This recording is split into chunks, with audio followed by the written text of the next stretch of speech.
Mon nom est Mélissa Tremblay, enseignante de sciences ST-STE. Bonjour, mon nom est Sylvie Normandin, enseignante de ST-STE. Bonjour, Vanessa Lagarde, aussi enseignante de ST-STE. Tout d'abord, le cours de sciences auquel votre enfant est inscrit cette année, en réalité, il est inscrit à 2 cours de sciences. Donc, le ST, qui est Sciences et technologies, et STE, Sciences et technologies de l'environnement. C'est important de le mentionner puisque quand vous allez recevoir le premier bulletin de votre enfant, en réalité, vous allez voir 6 notes en sciences. Si on regarde par rapport au ST, ST c'est vraiment la partie sciences régulières. Donc, dans le ST, vous allez voir une note en CD1 qui est la compétence de démarche scientifique, donc tout ce qui est laboratoire. CD2, tout ce qui est plus théorie. Et finalement, la note globale, donc CD1 plus CD2. Vous allez avoir ces 3 notes-là dans le cours de ST et vous allez aussi avoir ces 3 notes-là dans le cours de STE. Donc, ça fait beaucoup de notes. Ce qui est important de comprendre, c'est que l'évaluation se fait vraiment de façon distincte.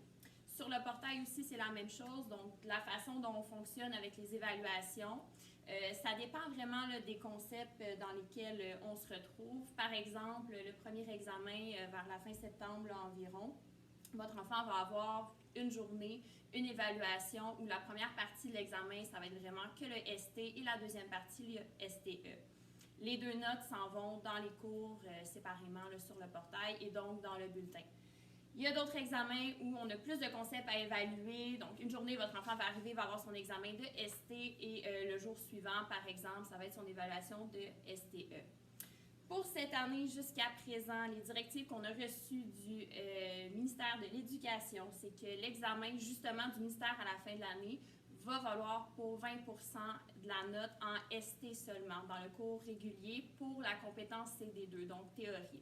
Normalement, dans les années antérieures, c'était un 50 mais jusqu'à présent, c'est sûr que ça peut changer, on ne sait jamais, mais jusqu'à présent, c'est vraiment un 20 C'est un cours où on voit vos enfants chaque jour, donc on a un 20 périodes avec eux sur un cycle de 18 jours, ce qui veut dire qu'on les voit minimum 1 heure par jour, parfois 2.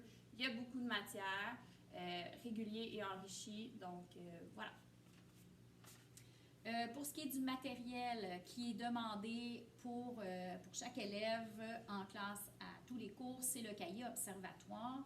Ils ont également un accès en ligne. Donc, si jamais le cahier n'est pas là, il y a possibilité d'avoir accès à ces exercices en ligne. Il y a aussi des documents supplémentaires. Pour chacun des chapitres, il y a un document de fin de chapitre supplémentaire pendant le mois de septembre. C'est un document rose que vous allez peut-être voir à la maison. Et c'est très, très, très important d'avoir le document rose et observatoire à chaque fois qu'on se présente au cours. Calculatrice scientifique, bien évidemment. Sarrau lunettes, hyper important pour les laboratoires parce qu'on va y aller quand même souvent.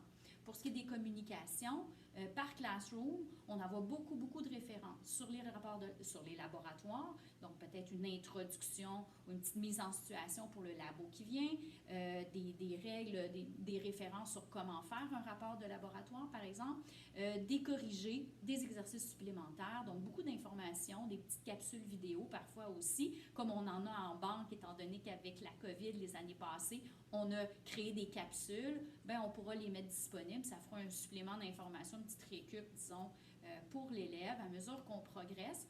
La remise des travaux, comme les rapports de lab ou des petits tests, par exemple, qu'on va faire pour voir la progression des élèves, ça sera par Classroom ou par Showbee, selon l'enseignant. En ce qui concerne les laboratoires, pour la CD1, dans le cours ST et STE, votre enfant va descendre plusieurs fois par session.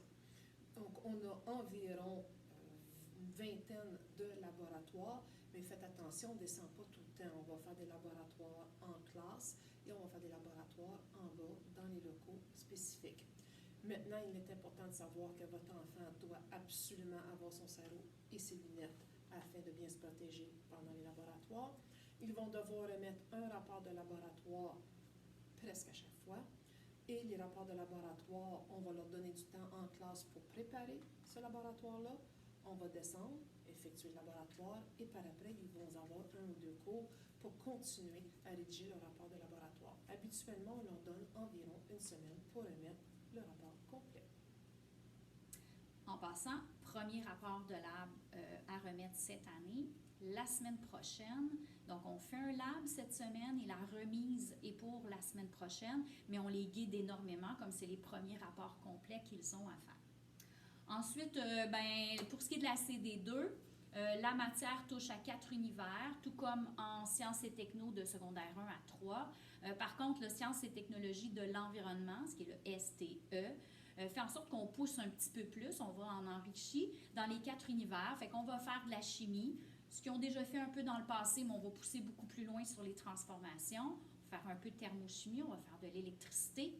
Gros volet sur l'électricité, des labos très intéressants, des trucs bien concrets. Un peu de techno, mais à peine, juste un petit peu. Et ensuite, on rentre dans l'univers du vivant, puis de terre et espace. On parlera de l'environnement, des différentes sphères de la planète, biosphère, lithosphère, hydrosphère, et tout ça, et tous les liens qui ont à faire là-dedans. Évidemment, on va leur demander parfois de se positionner, de faire des réflexions, de raisonner, et le problème qu'on voit des élèves, c'est qu'ils ont tendance à couper court dans leur explication. Fait que ce qu'on va pousser cette année, c'est de comment bien écrire, comment communiquer leur raisonnement scientifique. Fait qu'au lieu d'aller au plus court, au plus rapide possible, c'est de placer leurs idées, puis de faire une démarche qui est complète, concrète et facile à comprendre. Puis pour terminer, comme on a 5-6 cours par semaine, ça avance relativement vite, mais la beauté de la chose, c'est qu'on a beaucoup de temps avec eux. Fait que comme on a beaucoup d'heures, on a tout le temps de faire les exercices en classe. L'observatoire et Doc Rose, normalement, ça se fait en classe. Par contre, moi, je dis qu'après une semaine de 5-6 heures, de faire une espèce de remise à niveau de tes exercices, si tu te rends compte que, moi, je leur dis, vous êtes supposés être rendus à telle page, puis qu'ils ne sont pas rendus à cette page-là, ils ont peut-être pris un peu de retard pour diverses raisons, de se mettre à jour le week-end, puis d'aller réviser. Il y en a certains qui se font des notes personnelles, des notes de cours perso, là, qui mettent à leurs mains, et qui mettent leur couleur. Fait que ça, je trouve que c'est super bien de faire ça à mesure et ne pas attendre que la fin du mois arrive puis que la situation d'évaluation du chapitre arrive. Il y a des récupérations qui sont à venir, mais l'horaire n'est pas sorti encore, mais il y aura plusieurs récupérations des différents enseignants dans l'horaire de 18 jours.